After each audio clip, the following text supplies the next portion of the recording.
Boa tarde, são 17 horas aqui em Paris, os títulos do jornal. Liliana Henriques.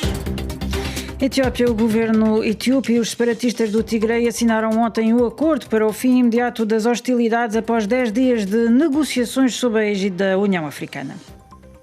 Aqui em França, o governo apresentou as grandes linhas do seu projeto de lei sobre imigração. Este projeto prevê designadamente tornar o cumprimento das ordens de expulsão mais sistemático. Connosco no estúdio está Dusko Sekulic, na realização, e de imediato as notícias. RFI, as vozes do mundo. Abrimos com a atualidade africana. Etiópia, o governo etíope e os separatistas do Tigray assinaram ontem, no final do dia, um acordo para o fim imediato das hostilidades após 10 dias de negociações em Pretória sob a égide da União Africana e pouco antes de completar 2 anos de conflito. Um conflito que, segundo estimativas, poderá ter resultado em pelo menos 300 mil mortos. Este facto, combinado com a seca, gerou mais de 5 milhões de deslocados no país, daí que o acordo de paz possa ser visto como um passo para a estabilidade do país, do ponto de vista de Alexandra Dias, professora do Departamento de Estudos Políticos da Universidade Nova de Lisboa. A situação na Etiópia é preocupante, alarmante, com mais de 5,1 milhões de deslocados internos nas várias regiões. Este será um começo, utilizando as palavras do Primeiro-Ministro e aludindo ao partido que governa a Etiópia, o Partido da Prosperidade, Medemher, diz que sem paz não pode haver prosperidade. Aqui o essencial é sem este cessar de hostilidades, não pode haver um acesso às vítimas do conflito, aos civis que foram afetados ao longo destes 2 anos, para além do número de baixas que está estimado no 500.000. Logo, por mais que possamos estar céticos em relação a algumas componentes do acordo de cessar de hostilidades, é um passo importantíssimo para garantir agora que os civis têm algum acesso à ajuda humanitária, que não é urgente, já vai chegar muito, muito atrasada. Era Alexandra Dias, especialista do Corno de África, entrevistada por Catarina Falcão, que voltaremos a ouvir dentro de instantes, na segunda parte desta emissão. Relativamente desta vez ao meio ambiente, o relatório da Unesco dá conta do provável desaparecimento da maior parte dos glaciares do mundo até 2050, incluindo os glaciares em África, na República Democrática do Congo, Uganda ou Tanzânia, onde se situa o emblemático Monte do Kilimanjaro. Este é o estudo mais completo sobre o futuro dos glaciares, segundo Thales Carvalho Rezende, chefe de projeto do Património Mundial da Unesco. Este relatório, eu diria que é um estudo mais completo da situação atual dos glaciares do patrimônio mundial. Por que os glaciares no patrimônio mundial, né? Eles representam mais ou menos 10% de todos os glaciares que já foram identificados no mundo. Então aí você tira a importância, né, desses glaciares.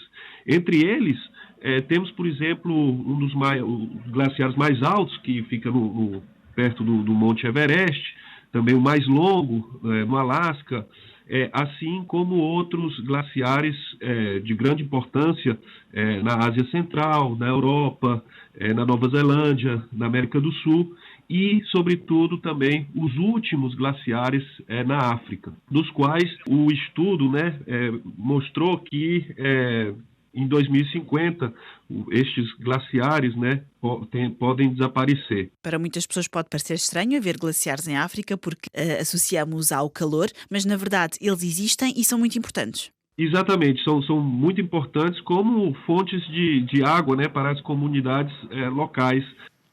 Era Thales Carvalho Rezende, chefe de projeto do Património Mundial da Unesco, entrevistado por Catarina Falcão.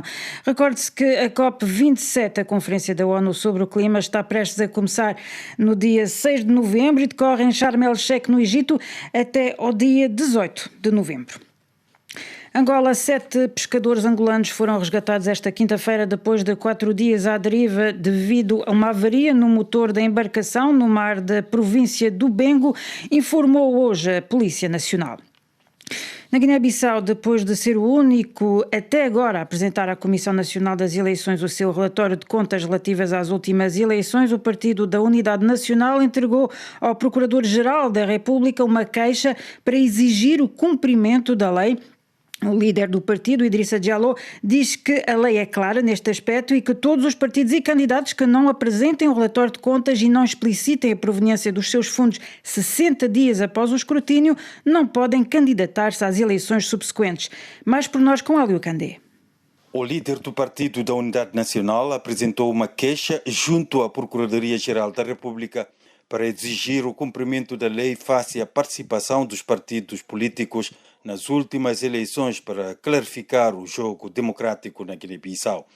Idrissa Diallo defendeu que, se for respeitada a lei, o impacto da decisão será devastador no cenário político nacional. O PUM foi o único partido que apresentou contas de campanha, mas se temos que aplicar lei, temos que aplicar artigo 48, 49 da lei eleitoral, quer dizer que nenhum partido, nem PAGC, mas nem MADEM, nem PRS, nem outro partido que está no Parlamento. E cúmulo é que nem Presidente da República não pode candidatar-se a segundo mandato. O líder do PUN afirma que é preciso combater o dinheiro ilícito nas campanhas eleitorais, apresentando à Comissão Nacional de Eleições o relator das despesas e a proveniência dos fundos. Mais importante hoje na Guiné-Bissau é a proveniência de dinheiro que está a circular no sistema político guinense.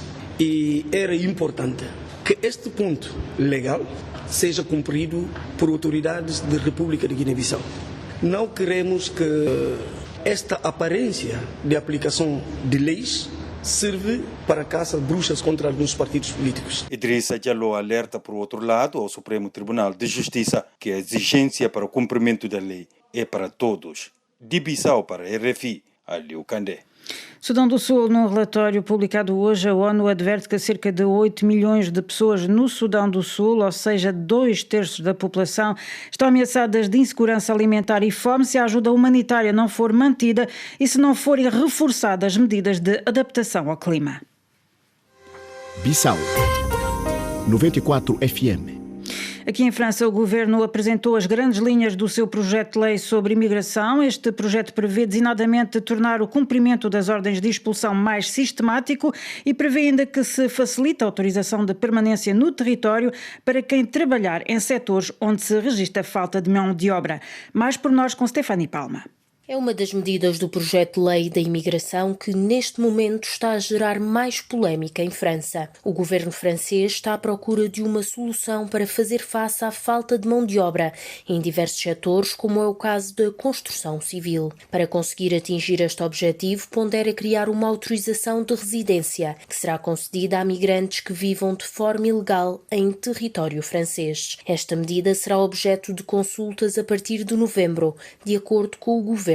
Estes e outros pontos serão debatidos no Parlamento nas próximas semanas. O ministro do Trabalho francês defendeu esta quarta-feira que esta medida de autorização de residência pretende pôr fim a uma forma de hipocrisia e permitir que os trabalhadores migrantes solicitem a sua regularização e obtenham uma autorização de residência dentro deste quadro. No seio da política francesa existem vozes que criticam esta discussão, tanto na direita moderada como na extrema-direita, uma vez que temem que estas medidas contribuam para o agravamento dos canais de imigração ilegal. Ucrânia, a Rússia e a Ucrânia trocaram 214 prisioneiros de guerra hoje, 107 prisioneiros respectivamente, entre os quais, do lado ucraniano, 74 combatentes da unidade industrial da Azovstal que se tinham resistido à ofensiva russa contra Mariupol há alguns meses atrás. Irão, a mobilização e a repressão continuam. Um paramilitar foi morto e 10 agentes policiais, bem como um religioso, ficaram feridos hoje em confrontos entre manifestantes e forças da ordem no oeste de Teherão, segundo órgãos oficiais iranianos. Paquistão, o ex-primeiro-ministro paquistanês Imran Khan, derrubado em abril por uma moção de censura, foi ferido num pé por tiros à margem de um comício político em Islamabad, a capital. O presumível autor daquilo que foi qualificado de tentativa de assassinato foi morto, indicou um conselheiro do antigo chefe do governo paquistanês.